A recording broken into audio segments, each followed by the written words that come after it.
Que coisa boa, boa noite, vocês estão bem? Semana passada, o pastor Marco ministrou uma palavra tão boa aqui. Quem estava aqui semana passada? Que coisa boa, você que ainda não faz parte de uma célula, quero muito te encorajar a participar. Essa semana a discussão sobre o assunto da pregação de domingo foi incrível, então não fica de fora. Nós vamos agora, a partir de semana que vem, começarmos o nosso terceiro culto. Quem está animado? Glória a Deus, vocês vão ver o que Deus vai fazer aqui neste lugar. Hoje de manhã nós estávamos conversando e o pessoal me perguntou: pastor, mas e quando 3 não couber? Eu falei, nós vamos fazer 4. E quando 4 não couber, 5. E quando 5 não couber, vai 6. Começa no sábado, termina na segunda-feira fazendo culto, amém? Está animado? Nesse primeiro mês de 3 cultos, nós não teremos o Kids no culto das 19 horas. Então nós teremos Kids no culto das 9 horas da manhã e no culto das 17 horas. Então você que precisa deixar o seu filho, entende que é importante ele participar do Kids, se programe para que no próximo mês você participe de um desses 2 cultos. Outra coisa muito importante é que você que está aqui servindo, procure se voluntariar para o Kids, porque nós precisamos de mais equipes. Nós temos muitas pessoas entrando no Kids no último mês, porém nós precisamos dar um tempo para que essas pessoas sejam treinadas. Então, nós precisamos de mais voluntários para o Kids. Então, você que quer servir, por favor, procure a Jaque, procure alguém da atmosfera, ele vai te explicar como que você faz, mas não fique de fora, participe do que Deus está fazendo. Amém? Hoje nós vamos começar uma série de mensagens que tem por título A Missão.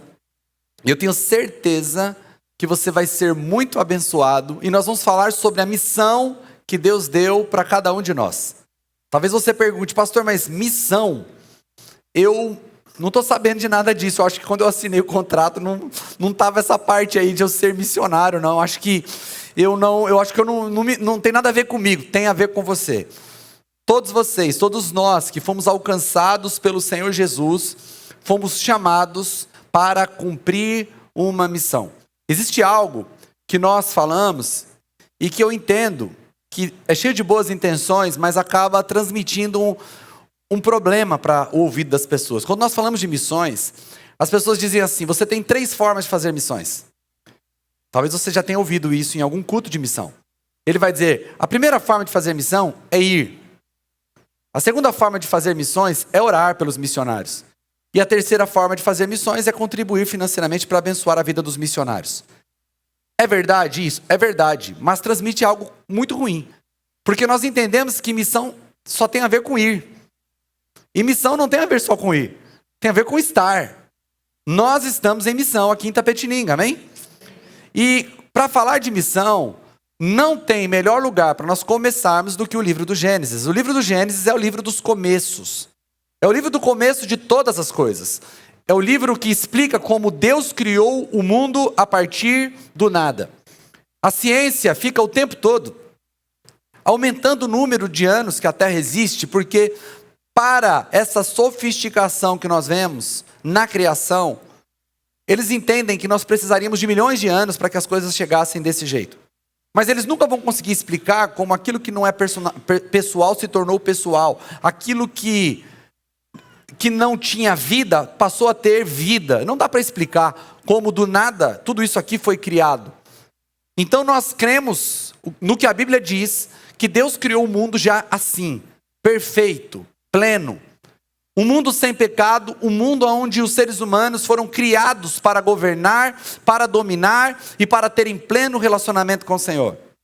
Mas o que aconteceu é que o ser humano pecou, desobedeceu ao Senhor. Quebrou a aliança com Deus, fez aquilo que o Senhor disse que ele não era para fazer, aquilo que ele não podia fazer. E o que acontece é que quando o homem peca, o que nós vemos logo a seguir é o próprio Deus vindo para se reconciliar com o homem. Quando o homem peca, o que o homem faz, ele se esconde.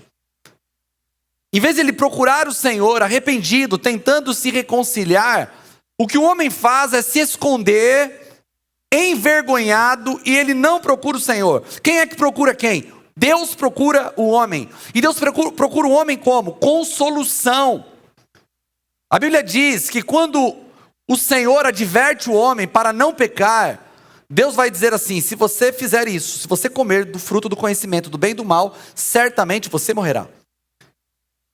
Nós já falamos disso aqui em outro momento, que nós tentamos minimizar essa morte. Nós falamos, não, o que Deus estava falando é sobre morte espiritual. Porque quando o homem comeu, ele não morreu. Quando o homem desobedeceu, ele não morreu. Aí tentamos explicar dizendo, não, na verdade é que quando o homem comeu da árvore do conhecimento, do fruto da árvore do conhecimento do bem e do mal, a morte entrou no mundo. Mas o que nós nos esquecemos é que quando Deus se apresenta para o homem e ele está envergonhado por estar nu, a Bíblia diz que Deus não vem só para conversar com o homem. Ele traz uma roupa de pele de animal. Naquele dia, no Éden, um animal inocente precisou morrer no lugar do homem pecador. O homem peca, Deus é benevolente e age com graça e misericórdia. Está bem escuro agora, né? Age com graça e misericórdia, mas vocês estão me vendo, amém? Glória a Deus.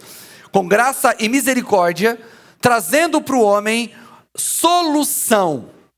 Mas se não bastasse o pecado do homem, logo após a queda, nós vamos ver um homicídio, na verdade um fratricídio.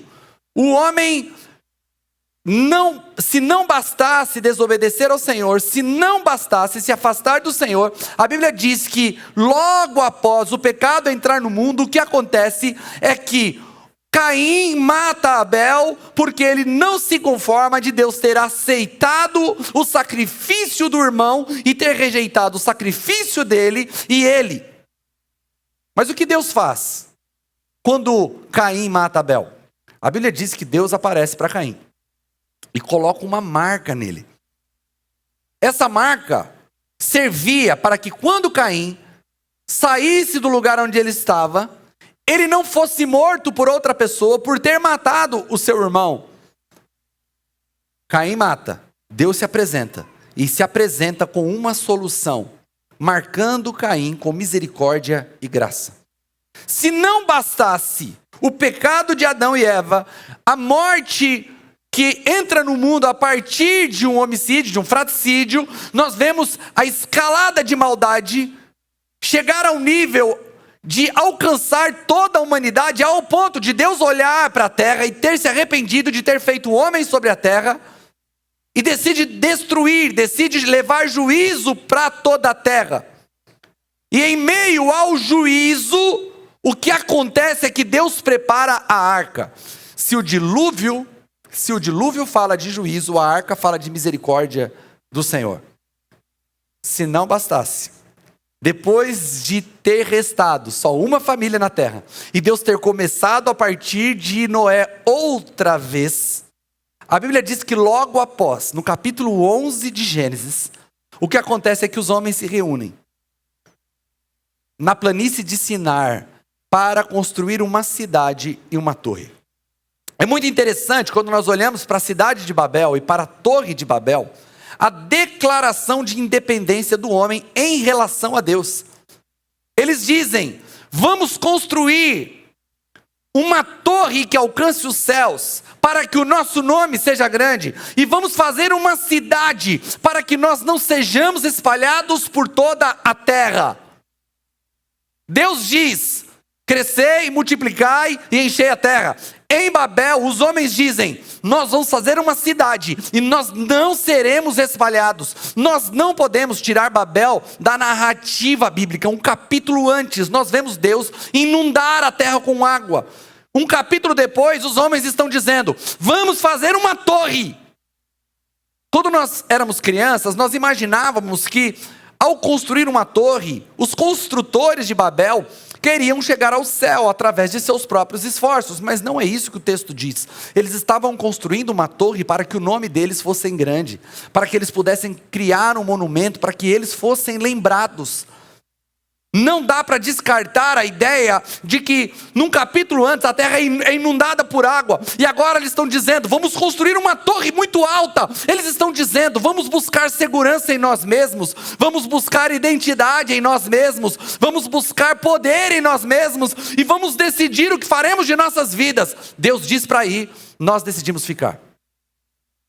Agora o que é interessante, é que quando o homem peca no Éden, Deus se manifesta de forma graciosa e benevolente, preparando um cordeiro e vestes para os homens, o procurando enquanto ele estava escondido.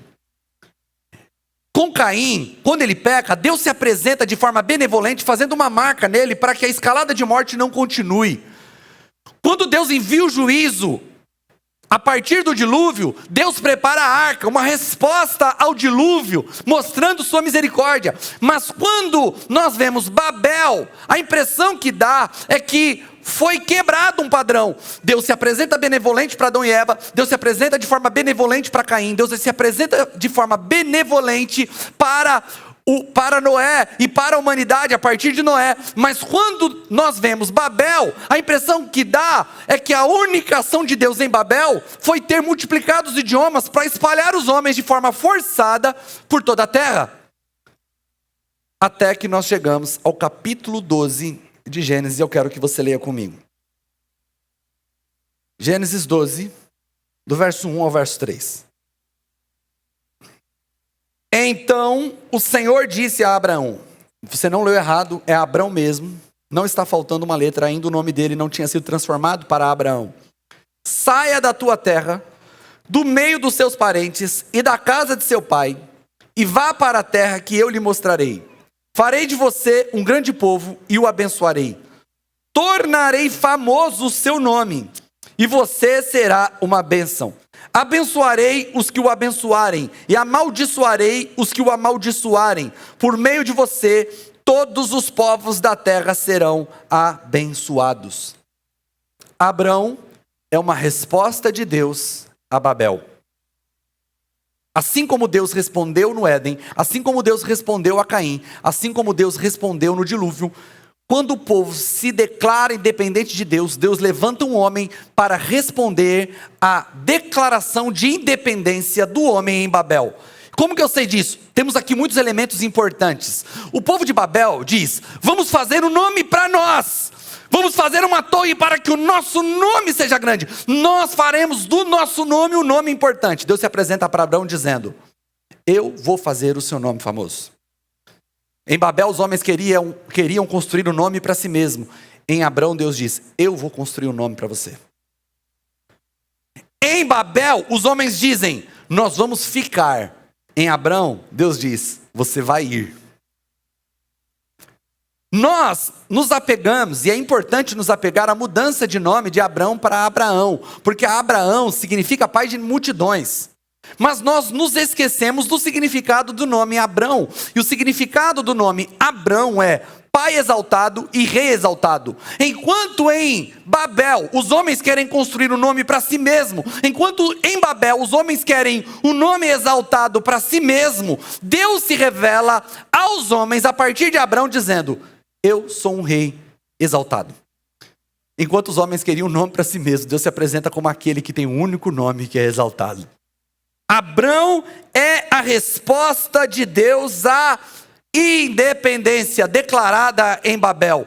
Se em Babel os homens disseram, nós vamos fazer a nossa própria fama, nós construiremos a nossa própria história, nós decidiremos para onde vamos, nós não precisamos de Deus. Em Abrão Deus diz, eu vou abençoar a terra a partir de você. Você vai ser uma bênção. Você vai ir e todos os povos da terra serão abençoados por você. Eu vou abençoar você para que você seja uma bênção. Eu vou abençoar os que te abençoarem. Eu vou amaldiçoar os que te amaldiçoarem. Eu vou cuidar de você. Então é importante para que entendamos a nossa missão. É muito importante que nós olhemos para esse homem e aprendamos com ele. E essa será a progressão dessa série. Na primeira mensagem de hoje nós vamos meditar sobre a história de Abrão. Na semana que vem nós vamos meditar sobre a história de Israel e como podemos aprender com Israel. Na terceira mensagem dessa série nós vamos meditar sobre o início da igreja e o que nós podemos aprender com o início da igreja. E nós vamos terminar essa série olhando para os dias de hoje, entendendo o que o Senhor espera de nós. Amém? Você está empolgado com isso? E tem muita coisa que nós podemos aprender com Abrão. Quero destacar algumas coisas da vida dele que para mim foram extremamente importantes. A primeira coisa que eu quero destacar é que ele foi chamado para ir sem saber para onde. Imagine o seguinte, Abrão está em Ur dos Caldeus. Ur dos Caldeus, eu até queria que vocês preparassem para mim o que vocês fizeram de manhã, aquele mapa. Ur dos Caldeus estava localizado no que hoje chamamos de Iraque. Se você olhar, Ur dos Caldeus está aqui, perto do Golfo Pérsico. Não era chamado assim naquela época. Nessa região aqui, nessa região, é onde tudo começou. Essa região é onde provavelmente estava localizado o Jardim do Éden. É nessa mesma região onde está localizado aqui Babilônia. Babilônia e Babel são a mesma coisa. Também na região do Iraque. Então, Abrão estava aonde a humanidade começou. Aqui é o berço das primeiras civilizações. Aonde as cidades já estavam desenvolvidas. Aonde eles já estavam ali construindo infraestrutura, plantação. Era uma região próspera, irrigada por muitos rios. Quando Deus chama Abrão para vir para cá. Aqui é onde é atual Israel, Palestina. Mas a Bíblia diz que ele sai de Ur dos Caldeus e ele vai para Harã, onde hoje é a Síria e a Turquia. Entre Ur dos Caldeus e Harã, nós temos 1000 quilômetros. Quando ele sai, ele não sai com destino pronto. Ó, vamos fazer o seguinte, Abrão. Sai da tua terra, vai para Harã. Vai ficar um tempo em Harã. Em Harã seu pai vai morrer. Aí quando seu pai morrer, aí você continua a viagem. E aí você vai lá para Canaã, porque eu vou fazer de você uma bênção naquele lugar. Não, ele sai. É normal, se nós tivéssemos saído daqui hoje, Deus nos tivesse nos mandado para São Paulo, é normal que nós em algum momento parássemos no meio do caminho. Ó, ficamos um tempo em Sorocaba, depois passamos um tempo em Barueri e depois nós chegamos em São Paulo. O que acontece com Abrão não é isso. Ele sai de Ur dos Caldeus para ir para Canaã. Lógico, aqui tem um deserto gigantesco. Seria quase impossível, eu sabia disso, passar com toda a família por esse deserto. Então ele vai margeando o rio Eufrates com toda a sua família e vai para Harã. É como se ele tivesse saído de Itapetininga para ir para São Paulo, mas ele tivesse passado em Ribeirão Preto. Tem nada a ver com o caminho. O que isso nos ensina é que ele saiu tranquilo, sabendo que Deus estava gerenciando e escolhendo a geografia onde ele estaria. A segunda coisa que nós aprendemos com ele é que ele recebeu uma promessa de que aqueles que o abençoassem seriam abençoados e aqueles que o amaldiçoassem seriam amaldiçoados. Isso significa que ele não deveria se preocupar com como que os outros lidariam com ele. Deus iria cuidar disso. Nós aprendemos com Abrão que ele saiu e Deus disse assim: fica tranquilo. O que as pessoas falarem de você, seja bem ou mal, isso será entre eu e elas. Quem te abençoar, eu vou abençoar. Quem te amaldiçoar, eu vou amaldiçoar. Você só segue no meu caminho. Deixa que eu cuido do teu nome. Deixa que eu cuido do teu caminho. A terceira coisa que nós aprendemos é que ele não foi chamado para ser o centro da ação de Deus. Ele foi chamado para ser canal. Ele seria abençoado para abençoar. Ele entende logo no início que Deus o chamou para ser abençoado, mas que a bênção não pararia nele, que ele seria um canal de bênção. Deus está dizendo: vai, porque eu vou te abençoar, para que você seja uma bênção. Vá, porque eu vou te abençoar, para que você seja diferente por onde você passar. Eu estou te abençoando para abençoar. Nós aprendemos com Abrão que ele entendia que a bênção não deve chegar em nós como um fim, mas como um meio. Ela precisa chegar para ir. Outra coisa que eu aprendo com Abrão é confiar no Senhor para a provisão. Quando ele sai, tem duas situações na vida dele que me chamam muito a atenção. A primeira delas é que quando ele já está em Canaã, a terra entra num período de escassez. Canaã já não era uma terra muito boa. Era como se Deus tivesse tirado ele de Ur dos Caldeus, uma Nova York, e levado ele para o sertão. Mas quando ele chega lá, aquilo que é ruim pode ficar pior. Isso mostra que nem sempre as coisas darem certo é um sinal que Deus está aprovando. Ah, eu sei que é de Deus porque está dando tudo certo. Não, porque quando Abraão chegou em Canaã, deu tudo errado. E ainda assim lá era o lugar que Deus queria que ele estivesse. E ele faz o quê? Ele vai para o Egito. Sem consultar ao Senhor, ele vai para o Egito. Quando ele chega no Egito, a mulher dele devia ser uma mulher muito linda, porque ela já estava envelhecendo e ainda ele estava preocupado com os homens quererem a mulher dele. E quando ele chega no Egito, ele é recebido pelo próprio faraó. É só para você entender a dimensão e a grandeza de Abraão já nesse momento. Porque ele foi recebido pelo próprio rei de uma das maiores nações da terra. Isso mostra que quando ele chega no Egito, ele já é um homem grande, ele já é poderoso, Deus já tinha o abençoado.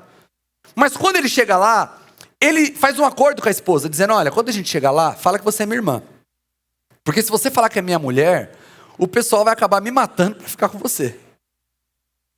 Mas o tiro saiu pela culatra, porque ele disse que era irmã, e isso mesmo favoreceu Faraó tomar a mulher dele e levar para a casa dele. E quando ele leva a mulher dele, Deus amaldiçoa Faraó, porque ele estava com a mulher de Abraão. Quando Faraó percebe isso, ele chega e devolve Sara, e diz, cara, some daqui. Só que ele não só manda Abraão embora, ele dá presentes, escravos e escravas. Abraão deveria ter rejeitado, mas ele aceita. E entre essas escravas e escravos, provavelmente foi aí que veio Agar, que foi mãe de Ismael, por conta de um acordo que Abraão faz com sua mulher, de usar a escrava como barriga de aluguel.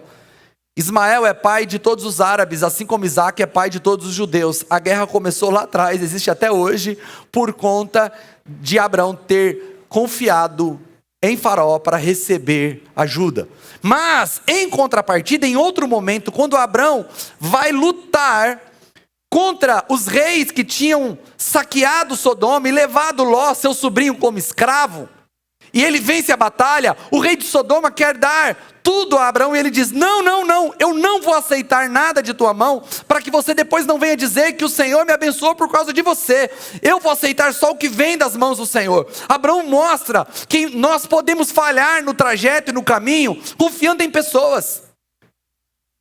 Abraão, ele viu o prejuízo de esperar nos outros.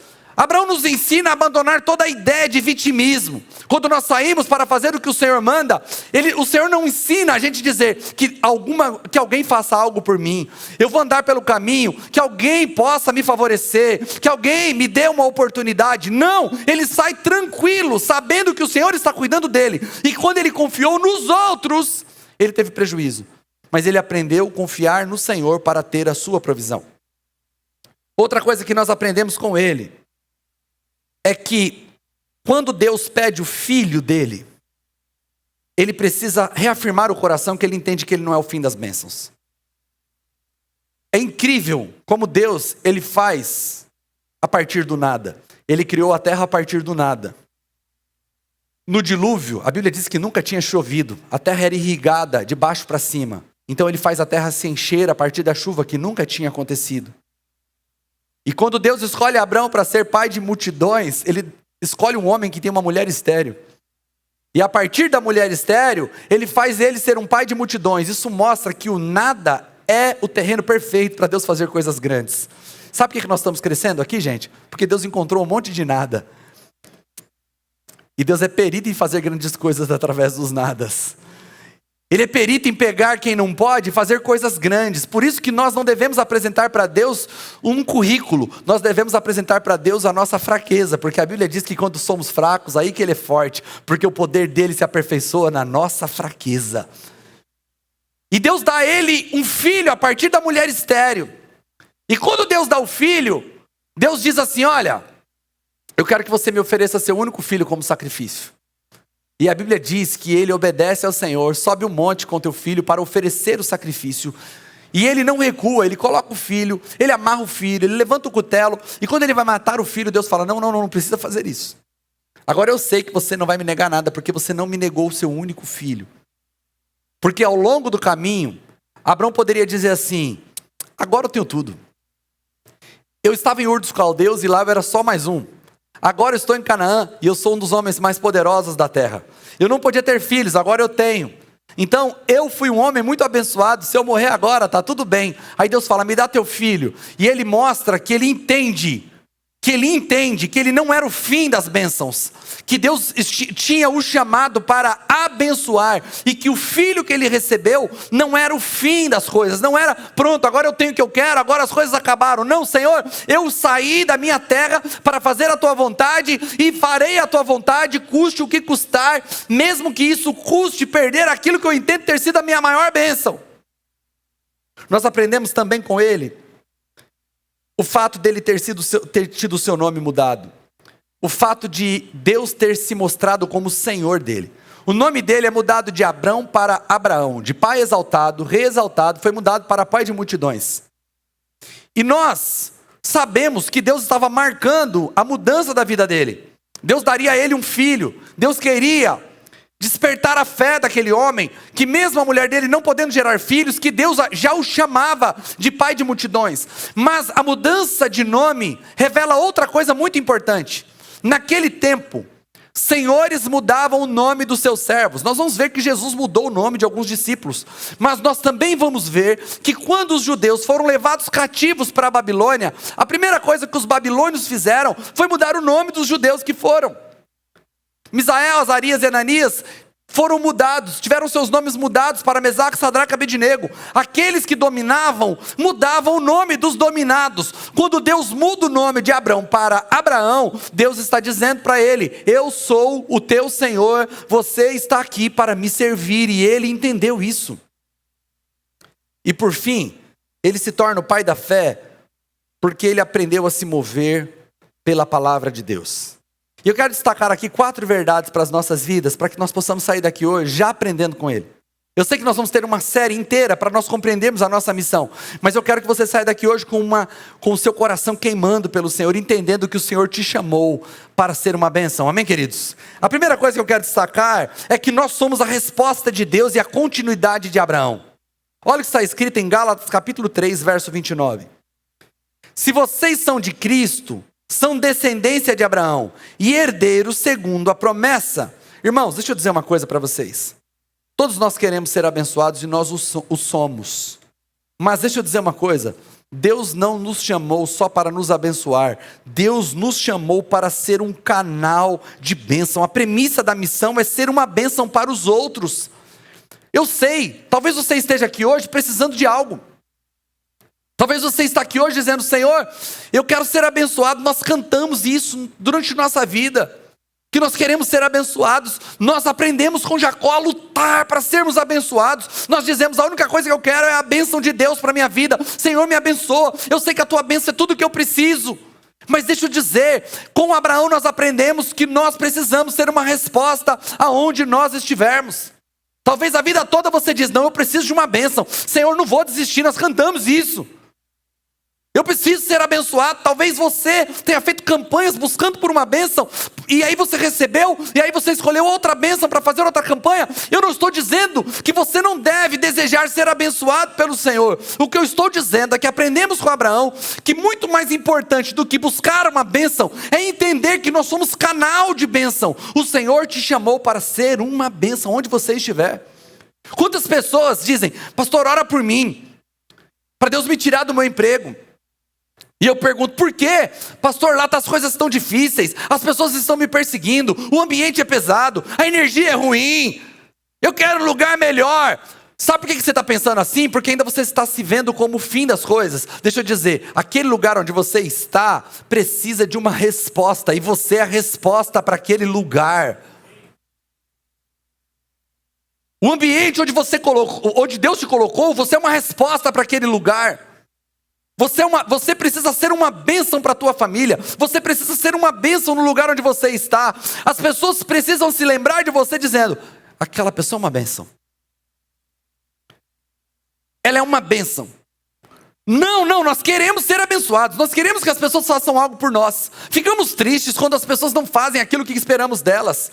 Ficamos tristes quando alguém se esquece de nós. Ficamos tristes quando nós não somos o alvo de alguém, quando nós não somos importantes para alguém. Nós ainda estamos buscando ser importantes, nós ainda estamos buscando receber algo. Deixa eu dizer uma coisa, nós aprendemos com Abraão que Deus está procurando pessoas para que essas pessoas sejam respostas. Abraão foi uma resposta para Babel. Enquanto Babel se rebelava contra o Senhor, enquanto Babel buscava solução em si mesmo, enquanto Babel buscava engrandecimento por si mesmo, Deus disse assim: eu vou dar uma resposta para vocês, eu vou levantar um homem, e esse homem vai ser uma bênção para todos os povos da terra.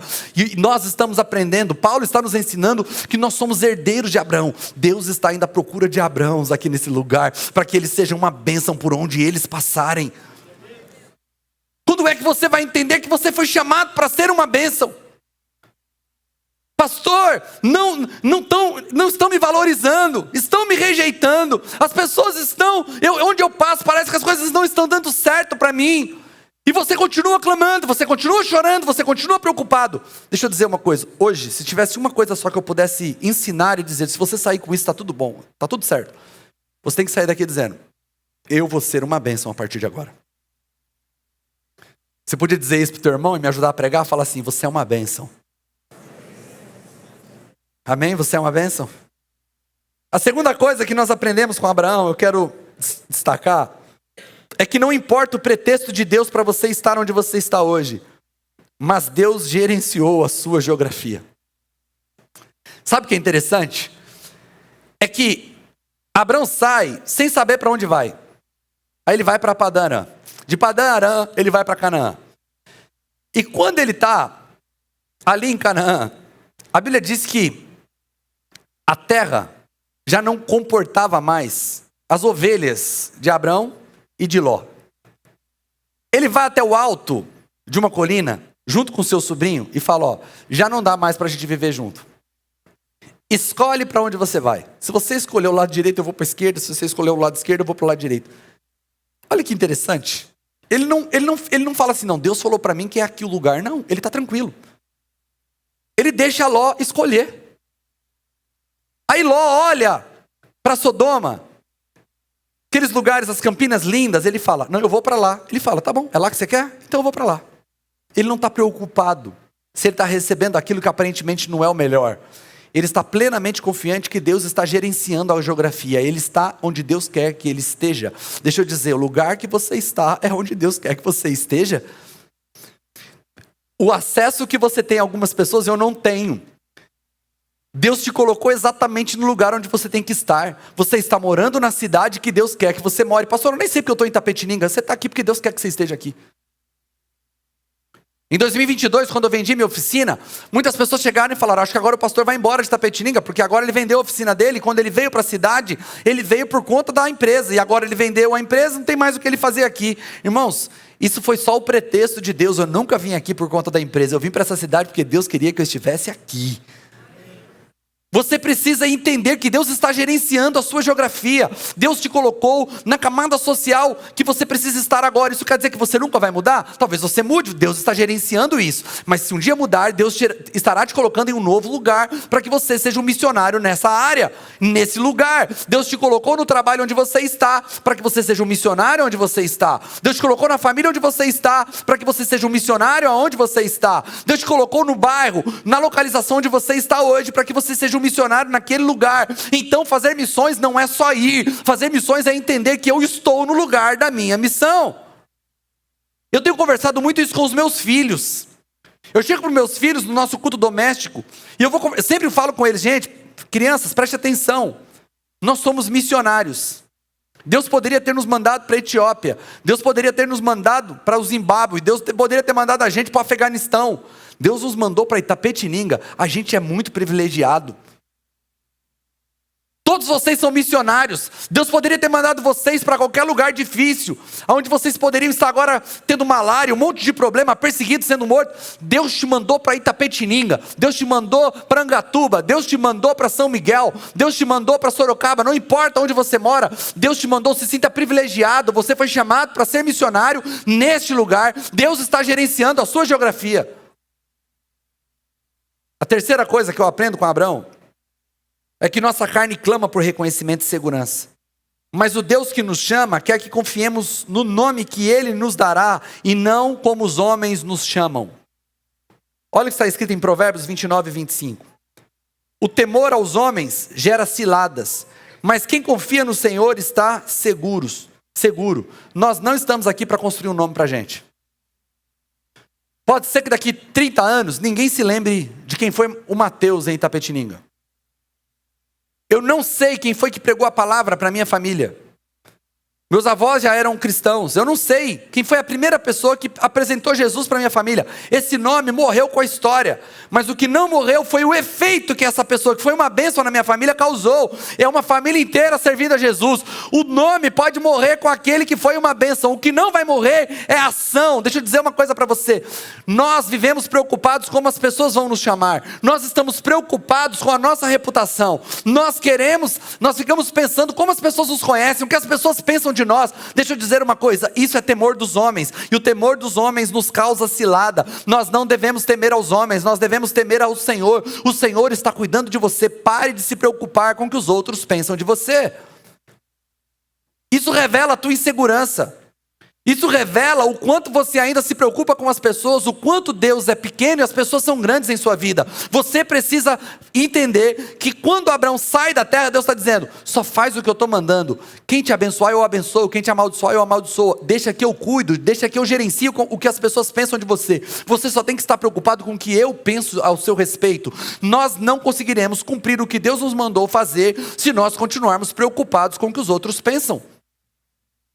Talvez você esteja preocupado com o que tua família pensa de você por conta da decisão que você tomou pelo Senhor. Talvez você esteja preocupado com o que a cidade vai pensar de você. Talvez você esteja preocupado com o que vão pensar se você começar a ser ativo no ambiente onde você está. Talvez você esteja preocupado se você for ativo e começar a falar de Jesus no seu trabalho, o que as pessoas vão falar, o quanto você pode perder com isso. Talvez você esteja preocupado com o que as pessoas pensem, porque você decidiu tomar uma decisão de servir a Jesus.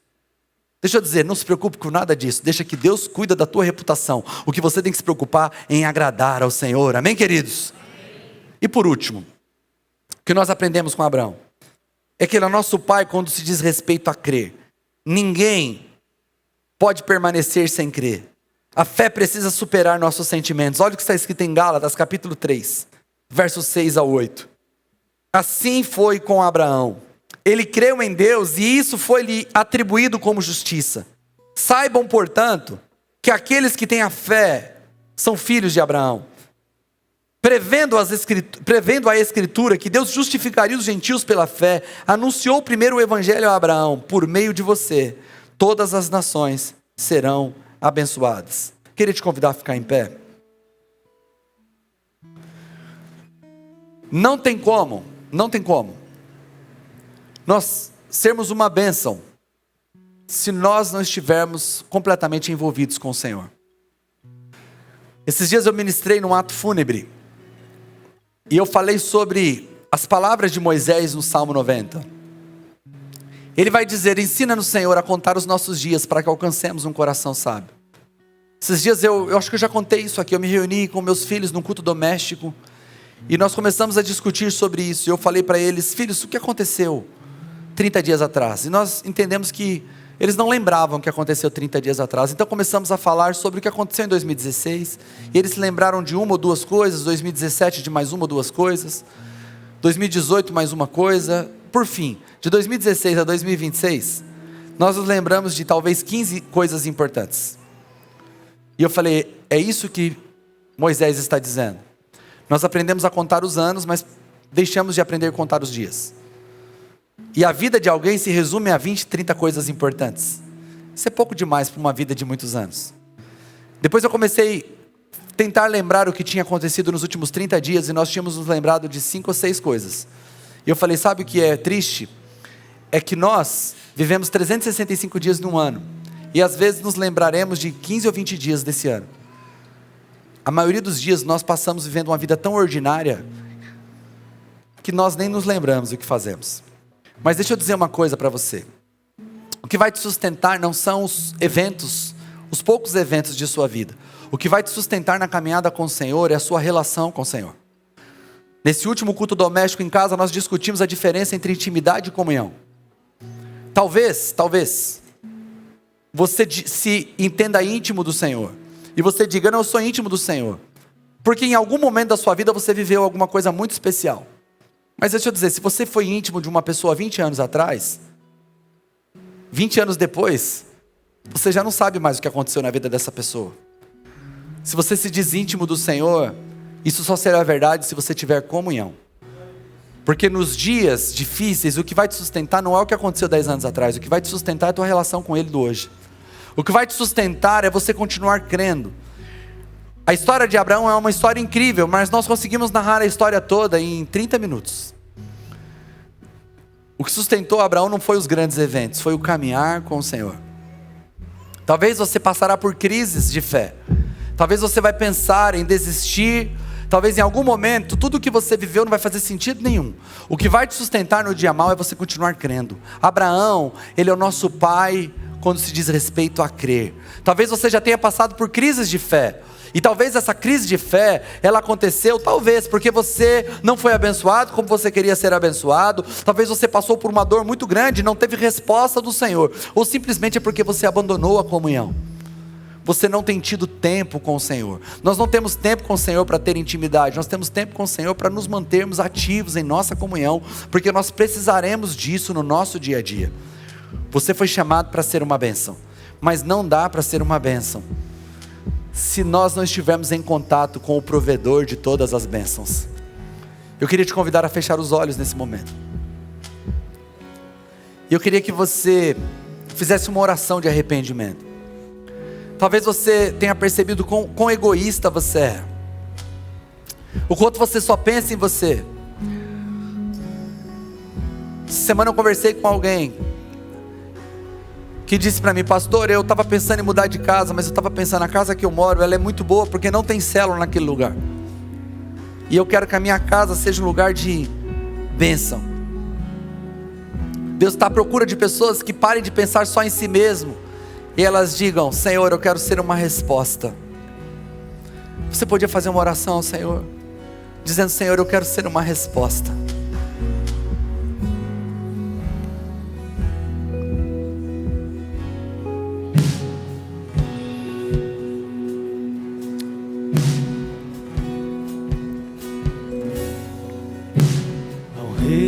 Reis consagro tudo o que sou, de gratos louvores transbordam o meu coração.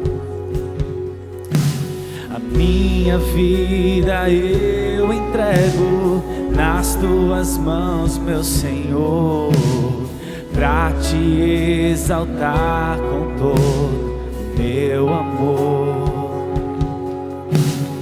Eu te louvarei conforme a tua justiça e cantarei louvores, pois tu és altíssimo. Celebrarei a ti, ó Deus, o meu viver. Eu cantarei e contarei as tuas obras. Pois por tuas mãos foram criados terra, céu e mar e todo ser que nele está, e toda a terra celeste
acho que hoje é um dia muito propício. Nós estamos prestes a inaugurar nosso terceiro culto. Em maio nós vamos ter nossas casas de paz. E nós estamos olhando para essa cidade como alvo da nossa missão. E eu queria muito dar uma oportunidade para você nessa noite. Eu queria terminar essa reunião orando por você, mas hoje eu queria realmente te desafiar. Você que entende que foi chamado para ser uma bênção e você quer se disponibilizar para aquilo que Deus vai fazer, eu queria te convidar a vir aqui à frente. Eu quero orar com você. Eu queria que você saísse do seu lugar, nós vamos orar juntos. Você dizendo, a partir de hoje eu vou ser uma bênção. Eu aceito esse desafio. De onde eu estiver, eu vou ser uma bênção. Eu vou ser uma bênção no meu trabalho, eu vou ser uma bênção no ambiente onde Deus me colocou.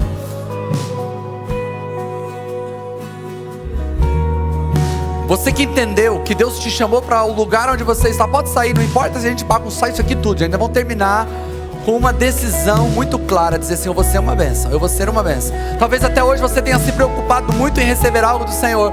Deus vai continuar te abençoando, mas Deus vai te abençoar para abençoar. Pode vir, enche para cá, vamos encher esses lados todos aqui, ó.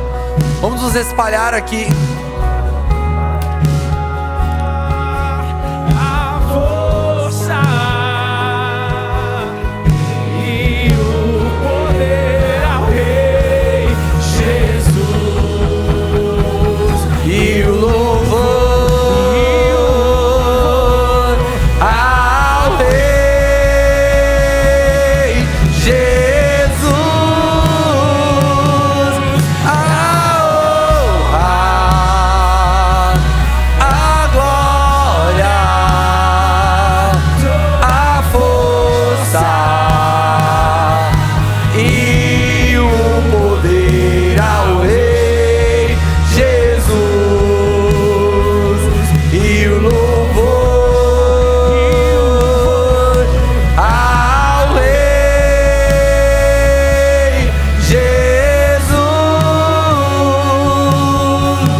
Hoje é uma noite, Senhor, extremamente importante.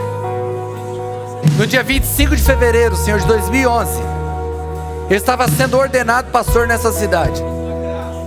Hoje é dia 22 de fevereiro de 2026, 15 anos se passaram. E naquele dia eu estava dizendo que eu queria ser uma resposta para essa cidade. E aqui estamos, Senhor, prestes a inaugurar o terceiro culto. E esses irmãos vieram aqui à frente, dizendo, Senhor, eu quero ser uma resposta. Senhor, eu quero te pedir nessa noite, que o Senhor comece a distribuir dons aqui por essa igreja, Senhor. A tua palavra diz que nós devemos buscar com zelo os melhores dons. Pai, eu quero que o Senhor levante pessoas aqui nesse lugar, com dons de curar. Pessoas que estão aqui, Senhor, começarão a colocar a mão sobre enfermos, e enfermos serão curados, Senhor. Nós cremos a tua palavra diz que nos últimos dias, Senhor, nós teríamos visões, nós profetizaríamos, Senhor. Dê dons de palavra de conhecimento, palavra de sabedoria, Senhor, que se levante profetas em nosso meio. Pessoas que estão aqui, Senhor, que nunca entenderam porque o Senhor os trouxe para cá, porque o Senhor os colocou nessa cidade. Pai, a partir de agora, eles começarão a ter clareza do teu chamado. Nós vamos ver, Senhor, pessoas aqui testemunhando que elas estão sendo procuradas por pessoas ímpias, dizendo, eu quero Jesus.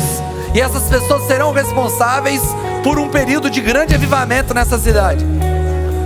Multidões de pessoas irão te procurar, Senhor.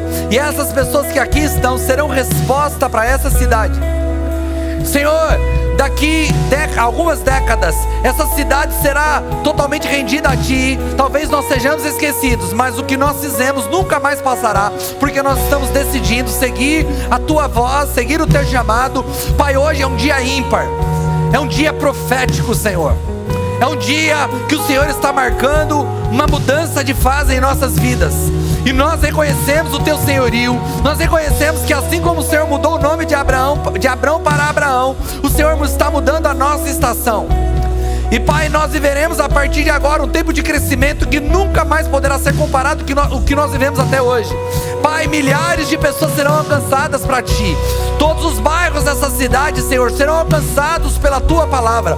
Nós abençoaremos, Senhor Jesus, essa cidade. Nós abençoamos as outras igrejas que também estão trabalhando, Senhor. Que o Senhor possa levantar um novo tempo sobre a nossa cidade, e que as pessoas que estão aqui sejam respostas para esse novo tempo, em nome de Jesus. Se você recebe essa palavra, eu queria que você desse a sua melhor salva de palmas ao Senhor. E em meio à sua salva de palmas, palavras de adoração a Ele. A glória, adore ao Senhor, a força e o poder ao Rei Jesus, e o louvor ao Rei Jesus, a honra, a glória, a força e o poder ao Rei Jesus, e o louvor ao Rei Jesus.